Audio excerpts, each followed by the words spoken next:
അട്ടയ്ക്ക് പോലും നിന്നെ വേണം. ക്യാമ്പ് ഫയർ ഒക്കെ കഴിഞ്ഞ് തിരിച്ച് വീണ്ടും ഒന്ന് കിടന്നുറങ്ങിയിട്ട് ബെഡ്ഷീറ്റ് ഫുള്ള് ബ്ലഡ്. ജീപ്പ് വന്നിട്ട് താണ്ട് അതിനകത്ത് ഞാൻ ഇങ്ങനെയാണ് ഇരുന്നത്.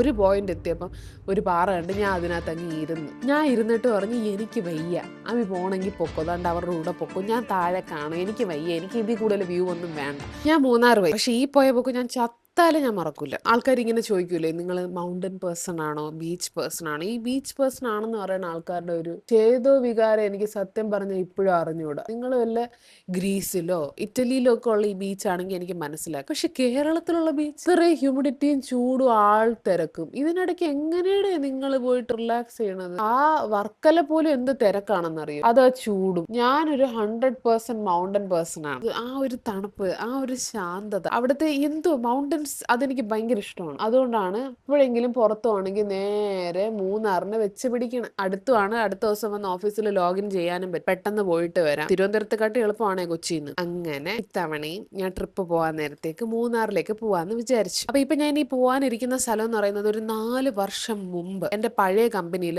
ഞങ്ങൾ കൊലീഗ്സ് എല്ലാവരും കൂടെ ഒരിക്കൽ പോയിട്ടുള്ള സ്ഥലമാണ്. അപ്പം അതെന്ന് പറഞ്ഞു കഴിഞ്ഞാൽ അന്ന് നമ്മൾ ആദ്യം അവിടെ ചെന്നപ്പോൾ തന്നെ I fell in love with the place. അവിടെ അത്രയ്ക്ക് ബ്യൂട്ടിഫുൾ ആണ്. അന്ന് ആ പ്രോപ്പർട്ടിയുടെ പേര് 10 ഗ്രാം എന്നായിരുന്നു. ഓക്കെ, അന്ന് അവിടെ പോയതിനു ശേഷം ഞാൻ എപ്പോഴും വന്നിട്ട് 10 ഗ്രാം എന്ന് പറഞ്ഞ് ഞാൻ സെർച്ച് ചെയ്യും. പിന്നെയാണ് എനിക്ക് മനസ്സിലായത് അതിന്റെ പുതിയ പേര് ഹോസ്റ്റിയാഡ് എന്നാണ്. മൂന്നാറ് സൂര്യനെല്ലിയിലാണ് ഈ ലൊക്കേഷൻ. അപ്പോൾ ഇപ്പോഴും നിങ്ങൾ അവിടെ ചെന്നിട്ട് 10 ഗ്രാം എന്ന് ചോദിച്ചാലായിരിക്കും ആൾക്കാർ, ഓട്ടോക്കാരൊക്കെ റെക്കഗ്നൈസ് ചെയ്യുന്നത് നിങ്ങൾ സൂര്യനെല്ലി ടൗണിൽ പോയിട്ട് ചോദിക്കുമ്പോൾ. എന്തായാലും ഞങ്ങൾ അങ്ങോട്ട് വെച്ച് പിടിച്ചു. ഇതിന്റെ ആക്ച്വൽ സീസൺ എന്നൊക്കെ പറയുന്ന ഒരു ജൂണൊക്കെയാണ് കേട്ടോ. ജൂലൈ എന്നൊക്കെ പറഞ്ഞ മഴ തുടങ്ങി കഴിഞ്ഞാൽ അല്പ ശോകമാണ്. ഞാൻ എന്തിനാണ് പോയത്?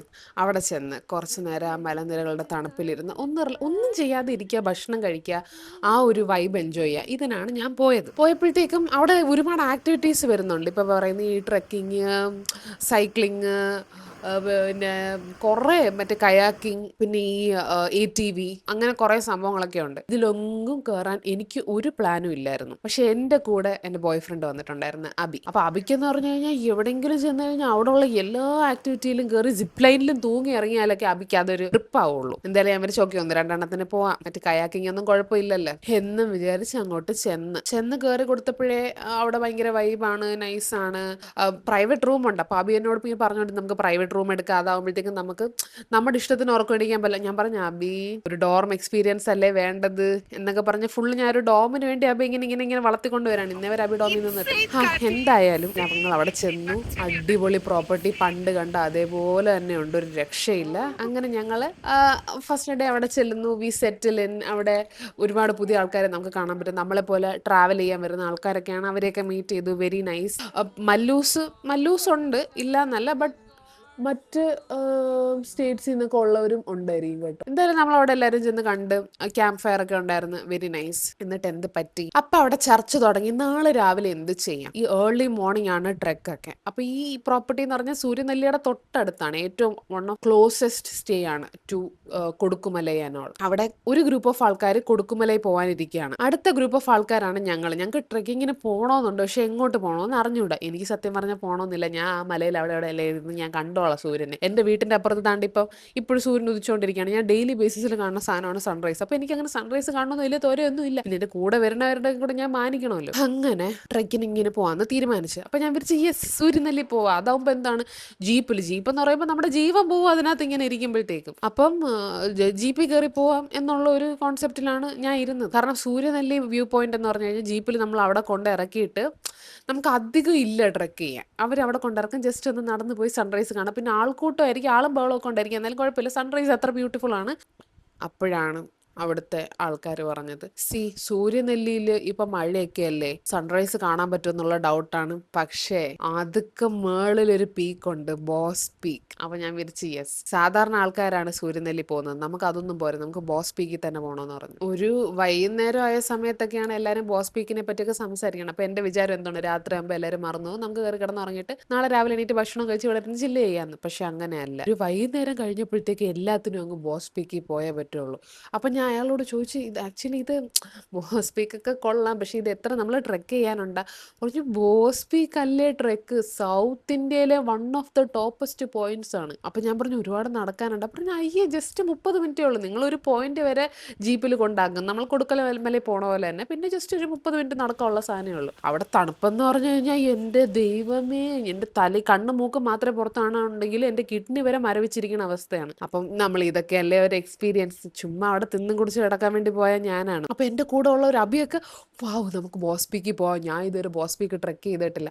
അതിൻ്റെ കൂടെ ഞങ്ങളുടെ കൂടെ ഒരു ഹിന്ദി കപ്പിളുണ്ട്, അവരും yes let's go to Bose peak. പിന്നെ ബാക്കി എല്ലാവരും കൊടുക്കുമലയിൽ പോയി, ഒരു 4-5 പേര് 5-6 പേര് വിവരം കെട്ടതുങ്ങൾ ബോസ് പീക്ക് എന്ന് പറഞ്ഞു. അങ്ങനെ ഒരു ദിവസം രാവിലെ ജീപ്പ് വന്നിട്ട് താണ്ട് അതിനകത്ത് ഞാൻ ഇങ്ങനെയാണ് ഇരുന്നത്. എന്നിട്ട് ഈ ജീപ്പ് ഇങ്ങനെ പൊക്കോണ്ടിരിക്കുകയാണ്. ഞങ്ങളത് പ്രോ ഡ്രൈവർ ആയിരുന്നു മുരുകണ്ണൻ. അണ്ണൻ റൈഡായിരുന്നു. കാരണം അണ്ണന്റെ വണ്ടി വരുമ്പോഴത്തേക്കും ആ ഓട്ടോക്കാരൻ ബാക്കി എല്ലാ റൈഡേഴ്സൊക്കെ മാറിക്കൊടുക്കും. ആ രീതിയിലാണ് അണ്ണൻ ജീപ്പും കൊണ്ട് ഞങ്ങൾ ഇങ്ങനെ പൊക്കോണ്ടിരുന്നത്. പോണ വഴിക്ക് കൊടുക്കുമലയിലുള്ള ആൾക്കാരൊക്കെ കൊടുക്കുമലയുടെ അവിടെ ഇറങ്ങി, അതൊക്കെ താഴെയാണ്. അപ്പോൾ നമ്മൾ അവരെയൊക്കെ നോക്കി അയ്യേ പൂവർ പീപ്പിൾ കൊടുക്കുമലയിൽ നിന്ന് സൺറൈസ് കാണാൻ പോകണം എന്നൊക്കെ പറഞ്ഞ് അവരെയൊക്കെ കളിയാക്കിയിട്ട് ഞങ്ങൾ പൊക്കോണ്ടിരിക്കുകയാണ് മുകളിലോട്ട്. കൊടുക്കുമലയും കഴിഞ്ഞ് ഒരു 15 മിനിറ്റ് കഴിഞ്ഞപ്പോഴത്തേക്കും ഒരു ക്യാൻറ്റീൻ പോലത്തെ ഒരു സെറ്റപ്പ് വന്നു. അവിടെ ലൈക്ക് നമ്മൾ ടിക്കറ്റ് എടുത്തു കഴിഞ്ഞാൽ നമുക്ക് ചായയൊക്കെ കുടിക്കാൻ പറ്റും. അപ്പോൾ ആദ്യം കയറാൻ നേരത്തേക്കും നമ്മുടെ കൂടെ വന്ന ഗൈഡ് പറഞ്ഞു നിങ്ങളുടെ ചായയൊക്കെ ടോക്കണൊക്കെ എടുത്തിട്ടുണ്ട്, നിങ്ങൾ ചായ കുടിച്ചോളൂ എന്നൊക്കെ പറഞ്ഞ് നമുക്ക് ചായയൊക്കെ തന്ന്.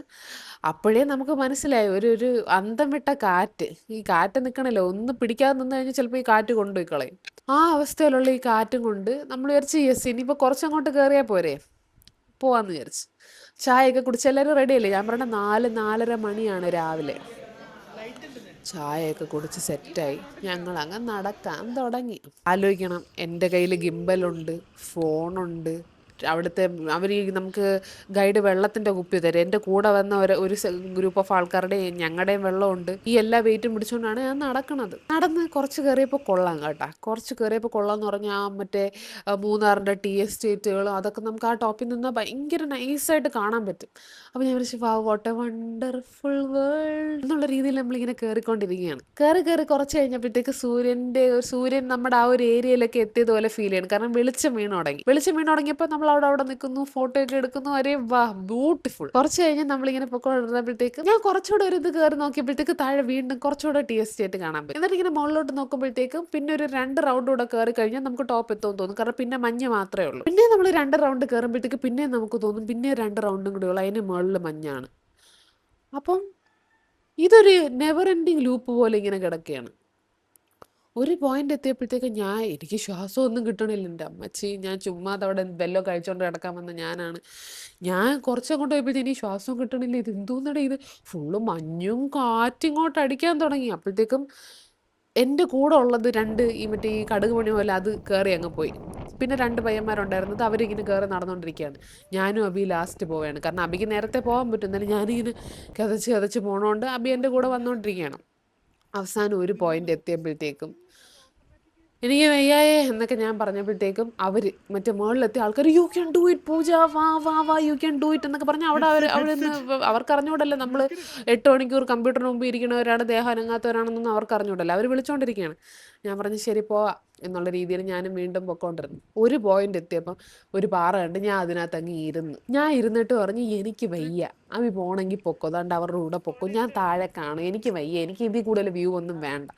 അപ്പോൾ ഉടനെ അബി, ഇതാണാ നിന്റെ പ്രകൃതി സ്നേഹം, ഇതാണാ നീ പറഞ്ഞ പ്രകൃതി സ്നേഹം, ഇങ്ങനെയൊക്കെ ആണെങ്കിൽ നീ പുള്ളി തുടങ്ങി ഫിലോസഫി തുടങ്ങി. ഇനി വിവേകാനന്ദൻ കഴിഞ്ഞ അഭിലാഷ് രഞ്ജൻ തന്നെ പുള്ളി പറയാണ് ഇതാണാ നിന്റെ പ്രകൃതി സ്നേഹം, നീ ഇങ്ങനെയാണെങ്കിൽ ജീവിതത്തിൽ നീ ഒരിടത്തും എത്തില്ല, ഇങ്ങനെയാണെങ്കിൽ നീ ജീവിതത്തിൽ ഒരിടത്ത് രക്ഷപ്പെടൂല, ഇങ്ങനെ വന്ന് പകുതി വെച്ചിട്ടെല്ലാം ഉപേക്ഷിക്കാൻ പാടുണ്ടെന്നൊക്കെ പറഞ്ഞിട്ട് എന്നെ ഗിൽ ട്രിപ്പ് ചെയ്ത് എൻ്റെ അമ്മച്ചി. എനിക്കവിടെ ശ്വാസവും കിട്ടണില്ല. ഇതുകൂടെ കേട്ടപ്പോഴത്തേക്ക് ഞാൻ പറഞ്ഞു ശരി നടക്കാം. അപ്പൊ ഞാൻ നോക്കുമ്പോൾ മറ്റേ പിള്ളേരൊക്കെ അങ്ങ് എത്തിക്കഴിഞ്ഞു. അപ്പൊ ഞാൻ ഇവിടെ ഇരിക്കുന്ന കണ്ടിട്ട് കുറച്ച് അവരിങ്ങനെ പതുക്കെ സ്ലോയിൽ നടന്നുകൊണ്ടിരിക്കുകയാണ്. അങ്ങനെ അവസാനം ഞാൻ ഇവിടുന്ന് ഇറങ്ങി പകുതിയൊക്കെ എത്തിയപ്പോൾ എൻ്റെ ഇന്ന് ബാഗൊക്കെ അബി വാങ്ങിച്ചു കേട്ടോ. കാരണം അബിക്ക് മനസ്സിലായി ബാഗും കൊണ്ട് ഞാൻ കയറുന്ന വിഷയമേ വിട്ടുകളാം. നടന്ന് ഒരു പോയിന്റ് എത്തിയപ്പോഴത്തേക്കും അവര് റെസ്റ്റ് എടുക്കുകയാണ്. കാരണം അവര് ഭയങ്കര സ്പീഡിലല്ലേ ആദ്യം പോയത്. അപ്പൊ അവര് തളർന്ന് വഴിയായി. ഞങ്ങളോട് പറഞ്ഞിരുന്നത് 30 മിനിറ്റും 1.5 കിലോമീറ്റർ ട്രെക്കും അങ്ങനെ എന്തോ ആണ് പറഞ്ഞിരുന്നത്. ഇപ്പൊ ഓൾറെഡി 1 മണിക്കൂർ കഴിഞ്ഞ കേട്ടോ ഞങ്ങൾ നടന്നിട്ട്. ഞങ്ങളിങ്ങനെ പതുക്കെ പതുക്കെ നടന്ന് കയറുമ്പോൾ ആ ടോപ്പിലെത്തിയ ആൾക്കാർ അവിടെ റെസ്റ്റ് ചെയ്യണം എന്ന് വെച്ച് കഴിഞ്ഞാൽ ഈ പുല്ലിങ്ങനെ കിടക്കുകയല്ലേ. അപ്പം അതിലൊരു പയ്യൻ അതിൽ കിടന്ന് അവ ഇങ്ങനെ ഗിംബൽ എടുത്തിട്ട് അതിനകത്ത് ഇങ്ങനെ ചാരി കിടന്നിട്ട് അവ എല്ലാവരും ഇങ്ങനെ എടുത്തോണ്ടിരിക്കുകയാണ്. ഒരു കൊച്ച പുല്ലിൽ ഇങ്ങനെ ജസ്റ്റ് കിടന്നിട്ട് ലിപ്സ്റ്റിക് ഒക്കെ ഇങ്ങനെ മേക്കപ്പ് ഒക്കെ ഇട്ട് മേക്കപ്പ് ഒക്കെ കറക്റ്റ് ചെയ്തുകൊണ്ടിരിക്കുകയാണ്. സോ ദാറ്റ് നമുക്ക് മുകളിൽ പോയിട്ട് ഫോട്ടോ എടുക്കാമല്ലോ. ഞങ്ങൾ രണ്ടുപേരും ഇങ്ങനെ നടന്ന് ചെന്നപ്പോഴത്തേക്കും ഗൈഡ് അവിടെ ഈ കിടന്നുകൊണ്ടിരിക്കുന്ന പിള്ളേരുടെ ദേഹത്ത് നിന്ന് എന്തോ കണ്ടുപിടിച്ച് അട്ട. അതായത് ആ നടന്ന റോഡിലൊക്കെ അട്ട ഉണ്ടായിരുന്നു. അവിടെയാണ് ഇവർ കിടന്ന് മേക്കപ്പ് ചെയ്തുകൊണ്ടിരുന്നത്. ഗൈഡ് നോക്കിയപ്പോൾ അവരുടെ ദേഹത്ത് മുഴുവൻ അട്ട. ഇത് ഫുള്ള് ബോഡി ഫുള്ള് കയറി കഴിഞ്ഞ്. റിമെമ്പർ 2 മിനിറ്റ് മുമ്പ് ഞാൻ അവിടെ താഴെ ഇരുന്നിട്ട് വന്നതേ ഉള്ളൂ. ഞാൻ വിചാരിച്ച് അവർ നോക്കിയപ്പോഴത്തേക്ക് കാലിൽ അവിടെ നിന്നതും വന്നവരുടെ ഗൈഡിന്റെ ഉൾപ്പെടെ എല്ലാവരുടെയും കാലിൽ ഇത് കയറിക്കൊണ്ടിരിക്കുകയാണ്. നടന്നു വന്നപ്പോഴത്തേക്കും എന്റെ ഷൂസിലൊക്കെ ഇതിങ്ങനെ കയറി ഇരിക്കുന്നുണ്ട്, അബിയുടെ ഷൂസിലും കയറി ഇരിക്കുന്നുണ്ട്. അപ്പം നമ്മൾ ഷൂസിലുള്ളൊക്കെ ഇളകിയിട്ട് പിള്ളേരുടെ ദേഹത്തു നിന്നൊക്കെ ഉള്ള ഓരോന്ന് എടുത്തോണ്ടിരിക്കുമ്പോഴാണ് അബിയുടെ കാലിൽ ഇരിക്കണ ഒരെണ്ണം. ഞങ്ങൾ ഗൈഡിനോട് പറഞ്ഞ് ഗൈഡ് അത് ഇളക്കേണ്ട രീതിയിൽ അതിനെ ഇളകി കളഞ്ഞ് ഞങ്ങളുടെ ഷൂസിൽ നിന്നൊക്കെ ഇളക്കി. പക്ഷെ നമുക്കിനി പ്രശ്നം എന്ന് വെച്ചാൽ അവിടെ നമുക്ക് ഇളകി കളഞ്ഞ ആൾക്കാർക്ക് അവിടെ നിൽക്കാൻ പറ്റില്ല. നിന്ന് കഴിഞ്ഞാൽ ഇത് കയറിക്കൊണ്ടിരിക്കും. അപ്പം ഞങ്ങളോട് മൂവ് ചെയ്യാൻ പറഞ്ഞാൽ ഞങ്ങൾ നടക്കാൻ തുടങ്ങി. മറ്റേ പിള്ളേരുടെ ബോഡിയിൽ നിന്ന് ഫുള്ള് കിട്ടി, കഴുത്തിൽ നിന്നൊക്കെ കിട്ടി. ഓക്കെ, ആ അവസ്ഥയാണ്. അവരുടെ ദേഹത്തു നിന്ന് അത് എടുത്തോണ്ടിരിക്കുകയാണ്. അപ്പം അവരിത് ക്ലീൻ ചെയ്തിട്ട് വരും. അപ്പം ഞങ്ങൾ നടക്കാൻ തുടങ്ങി. അപ്പം ഞങ്ങളുടെ മനസ്സിലെന്ന് വെച്ച് കഴിഞ്ഞാൽ ഓൾമോസ്റ്റ് പീക്കായി. കാരണം ഭയങ്കരമായിട്ട് മഞ്ഞടിച്ചുകൊണ്ടിരിക്കുകയാണ്. സണ്ണൊക്കെ റൈസ് ചെയ്ത് പോയി കഴിഞ്ഞ കേട്ടോ. സണ്ണിന്റെ റൈസ് ഒക്കെ കഴിഞ്ഞ് ഞങ്ങളിപ്പോഴും മഞ്ഞിന്റെ ഇടയിൽ നിൽക്കുകയാണ്. ഞങ്ങൾ കയറി ഒരു പോയിന്റ് എത്തിയപ്പോഴത്തേക്കും ഇനി ഇങ്ങനെ വളഞ്ഞ വഴികളാണ്. ഞങ്ങൾ സ്പീഡിൽ നടക്കണം. ഇനിയിപ്പോൾ റെസ്റ്റ് ഒന്നും എടുക്കാൻ പറ്റില്ല. റെസ്റ്റ് എടുത്തു കഴിഞ്ഞാൽ അട്ട കയറും. സ്പീഡിൽ നടന്നില്ലെങ്കിൽ അതും പറ്റൂല. ഒരു പോയിന്റ് എത്തിയപ്പോഴത്തേക്ക് പിന്നെ പടി.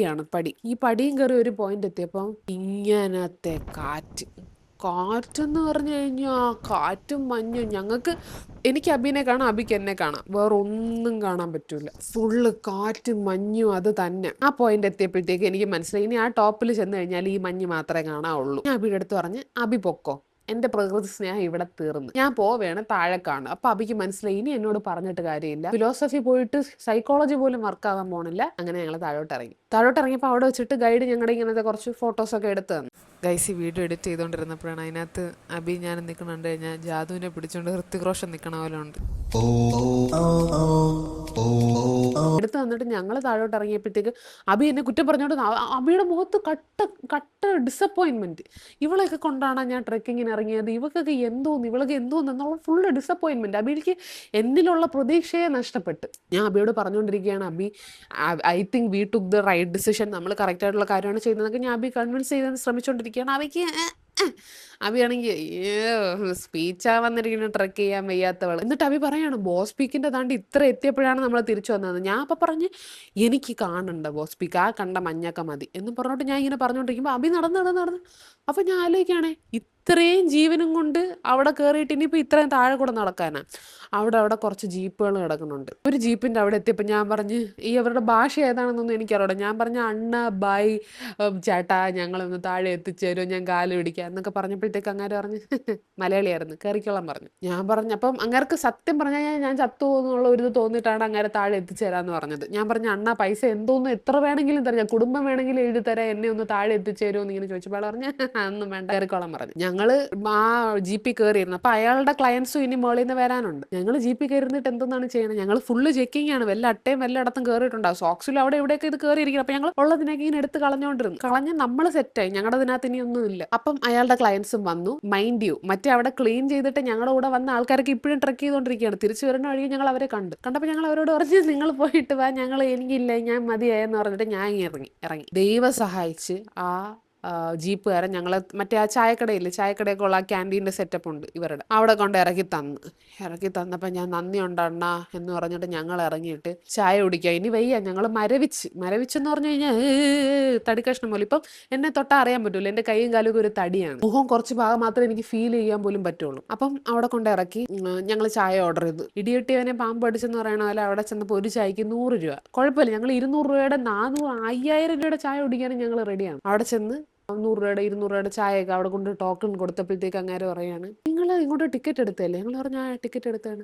അയ്യോ നിങ്ങൾക്ക് ചായ ഫ്രീ ആണല്ലോ എന്ന്. ഞങ്ങൾ ആ പൈസയ്ക്ക് വാങ്ങിച്ച ചായയും കുടിച്ചിട്ട് ഞങ്ങൾ പറഞ്ഞു ചേട്ടാ ഈ 2 ചായ ഒരാൾക്കെന്ന് പറഞ്ഞിട്ട് ഞങ്ങൾ 3 ചായ വീണ്ടും വാങ്ങിച്ചു കുടിച്ചു. ചായക്കട ഞങ്ങൾ 4ാമത്തെ ചായ കുടിച്ചുകൊണ്ടിരിക്കുമ്പോഴും ഞങ്ങളിൽ പോയവർ ഇതുവരെ തിരിച്ചു വന്നിട്ടില്ല. എന്നിട്ട് ഞങ്ങൾ അവിടെ ഇങ്ങനെ കാത്തിരിക്കുകയാണ്. ഭയങ്കര കാറ്റ്. ആ കാറ്റിലാണ് ഞാൻ ദാണ്ട് ഈ വീഡിയോ ഒക്കെ അവിടെ നിന്ന് വരണ്.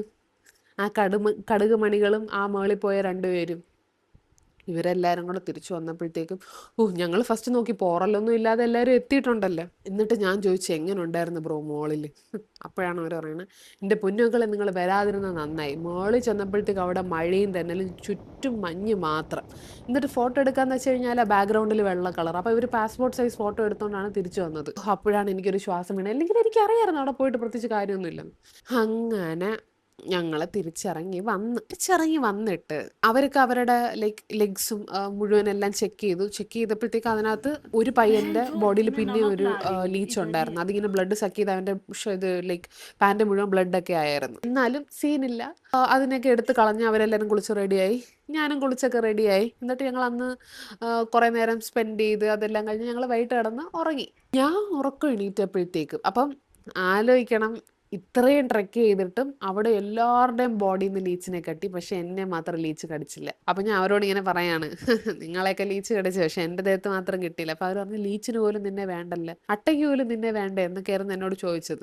പിന്നെ അന്ന് നമ്മളിലേക്ക് ഡിന്നറൊക്കെ കഴിച്ച് അടിപൊളി ദിവസമായിരുന്നു. പിറ്റേ ദിവസം ഞങ്ങൾ അവിടെ നിൽക്കുന്നുണ്ട്. എന്നിട്ട് നമ്മൾ ചെക്ക് ഔട്ട് ചെയ്യണുള്ളൂ. അങ്ങനെ ഞാൻ ചെന്ന് കിടന്ന് ഉറങ്ങി എണീറ്റ് പിന്നെ ക്യാമ്പ് ഫയർ ഒക്കെ കഴിഞ്ഞ് തിരിച്ച് വീണ്ടും ഒന്ന് കിടന്ന് ഉറങ്ങിയിട്ട് പിറ്റേ ദിവസം ഉറക്കം എണീറ്റപ്പം എൻ്റെ കാലിരുന്ന ആ ഭാഗത്ത് ബെഡ്ഷീറ്റ് ഫുള്ള് ബ്ലഡ്.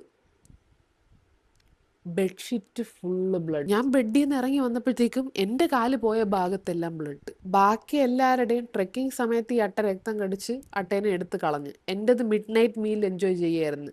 രാത്രി അത് എൻ്റെ കൂടെ കൂടിയിട്ട് ഉറങ്ങിയപ്പോൾ ഫുൾ അത് അവിടെ ഇരുന്ന് രക്തം കുടിച്ച്. അപ്പോഴാണ് ഞാൻ ദൈവത്തിനോട് പറഞ്ഞത്, ഇത്രയും കാലം ഞാൻ കഴിച്ച ലേസും ഈ കണ്ട എല്ലാ ജങ്ക് ഫുഡിൻ്റെയും വിഷം ആ ജീവിയുടെ ശരീരത്തിൽ ചെന്ന് അത് ചത്തുപോകണേന്ന് ഞാൻ പ്രാർത്ഥിച്ചു. അത്ര രക്തം അതെൻ്റെ കാലിൽ നിന്ന് കുടിച്ച്. ആ ബെഡ്ഷീറ്റ് എന്ന് പറഞ്ഞു കഴിഞ്ഞാൽ മൊത്തം മറ്റേ ഇത് നമ്മൾ ഡൈ ഒക്കെ ചെയ്തെടുക്കൂല, റെഡ് കളർ, ആ രീതിയിലായിരുന്നു. അവസാനം ഞാൻ എന്നെ കടിച്ച ആ അപരാധിയെ ഞാൻ കണ്ടില്ല, അത് എവിടെയോ പോയി. പിന്നെ അത് ഇരുന്ന പാട് എനിക്ക് മനസ്സിലായി, കാലിന്റെ ബാക്കിലായിരുന്നു. അപ്പൊ ഈ ഭാഗത്തായിട്ട് വരും. എന്തായാലും അത് പോയി. എൻ്റെ രക്തം കുടിച്ചോണ്ട് അത് പോയി. പിന്നെ ഞാൻ ഒരു രക്തദാനം എന്നുള്ള രീതിയിൽ അതങ്ങ് വിട്ട് കളഞ്ഞു. കണ്ടിരുന്നെങ്കിൽ പുല്ലിനെ ഞാൻ അടിച്ച് ശരിയാക്കിയാണ്.